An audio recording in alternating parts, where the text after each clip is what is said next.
like to do is give you, I think, some of the core reasons why it's so difficult for us to come up with public policy that would match what you might do on the business side. So obviously, many of you are dollar and cents folks. There's a bottom line. You can come up with a pragmatic solution that's going to make that bottom line better, and so on. And I think I want to talk about what makes public policy unique and therefore makes that process so much more difficult in the public realm. So the topic is called, Why Can't We Make the World a Better Place? And of course, I've got to begin with the first, which was, what is the right thing? Right? So we want our politicians to go out and do the right thing. What would that be? So let me give you some examples. What would be the right thing in the case of Iraq or, looking forward, Iran? And what's unique about public policy, and actually many of my students after they've studied for about 2 years will come up and they'll admit, I've been in this program for 2 years. What exactly is public policy? And my answer is a little roundabout, which is, let's imagine that we all take a break here. You, my students, anybody else. We go out, we stop by the Starbucks on the ground level, and everybody goes in. Some people choose not to go in. Some people get coffee. Some people get those fancy drinks that cost $5. Some people get tea. Some people get food. They don't. Some people don't. And then we walk out, and everybody's happy. Lots of voluntary transactions. Starbucks is happy because they've made more money than it costs for them to produce everything that you bought. Each of you gets exactly what you want. Some of you don't get anything. That's the way the market works. And the market is built on voluntary transactions that make everybody involved better off. If it didn't make them better off, they wouldn't do it. And therefore, that's what makes the invisible hand so strong. That's what propels us forward faster, better, quicker, everything else. Public policy is different because it forces us to make communal decisions. And instead of all of us going to Starbucks, what if I said, tonight we're all going to watch a movie? And we're going to project it here, so it's got to be the same movie. And at that point, you've entered the simple version of public policy. Some of you are going to want to see something funny. Some of you are going to want to see a drama. Some of you have seen everything. Some of you don't like subtitles. But somehow, we got to come up with one shared outcome. And that basically is what public policy is about. If we're going to watch this movie together, we can't agree to disagree. At that point, we're not doing something together. And to go back to my Iraq or Iran example, we can't agree to disagree because we've got one army. And a world in which we all took our share of the army and did what we wanted with it, which might be a market outcome, isn't going to look very elegant, right? This table sends their soldiers to Afghanistan. This table sends their soldiers to France. It's going to end up in a place that would be chaotic. I'm a University of Chicago guy. I wrote for The Economist. I think markets are one of the most extraordinary things ever to grace human civilization. So let me give you some of my favorite market examples. So in 2002, Tiger Woods was marching up the 18th fairway at Augusta on Sunday, about to win the Masters. And his sponsors at Nike were watching as Tiger walked up the 18th fairway. And they'd obviously ponied up millions, tens of millions of dollars to have Tiger decked out in Nike sportswear. But as he walked up the 18th fairway with a commanding lead, they were aghast.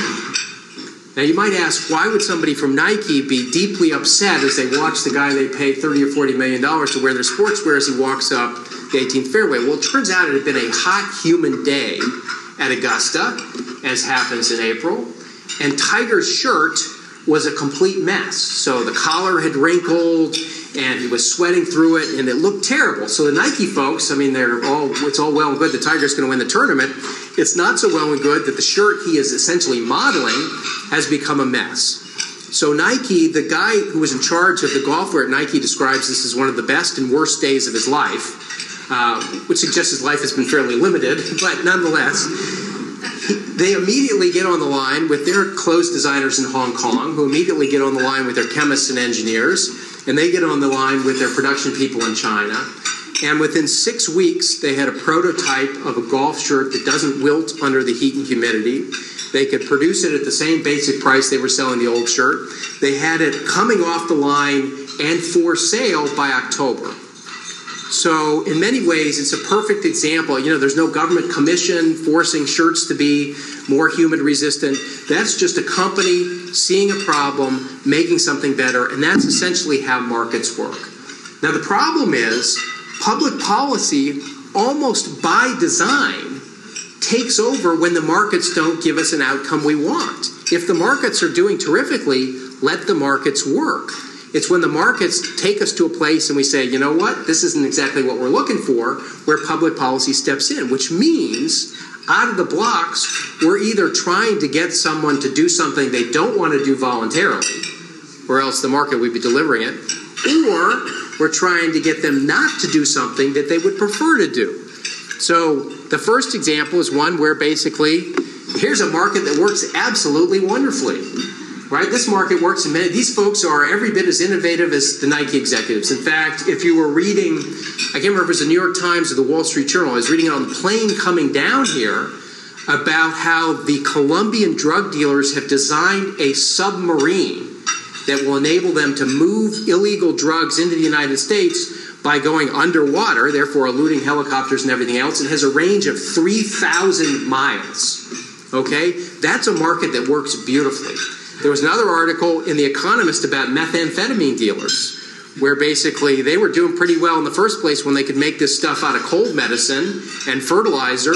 They had a market. People were very eager to buy it, in many cases because they were highly addicted. So they're getting the product that they want, whether they should want it or not. The dealers are making a lot of money. We cracked down on the sale of cold medicine and everything else. If you now go to the pharmacy and you wonder why the Sudafed is behind a locked case, it's because you can use it to make methamphetamine. So we cracked down on that. And at that point, all the Mexican dealers that make it with a more large-scale manufacturing process came in and filled the void. In which case, they saw a market need just like Nike, and they're selling to the folks that used to buy the stuff that was made with fertilizer and cold medicine. So that's a market. And it's voluntary exchange, and it works remarkably well, and everyone's quite resilient, but it's not what we want.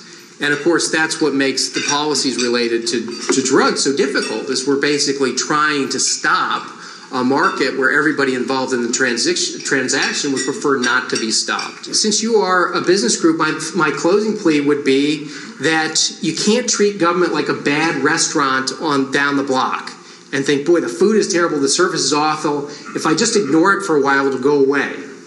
And that's true for a restaurant. It's not true for the federal government, right? I mean, if you ignore it for a while, the folks who are the real clowns will be the ones who ingratiate themselves. I mean, when I was in grad school, a guy came in who was a big political pollster, and he said, you have to understand that if you want to be famous and you're not a rock star, the best way to become famous is to become a politician.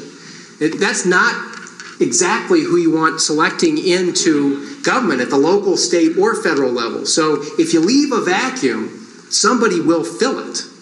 And it's a question of whether you want the folks who are filling it to be there or not. So, this is my altruistic plea to actually, regardless of where you happen to be on the political spectrum, to just get involved and argue for the smart stuff.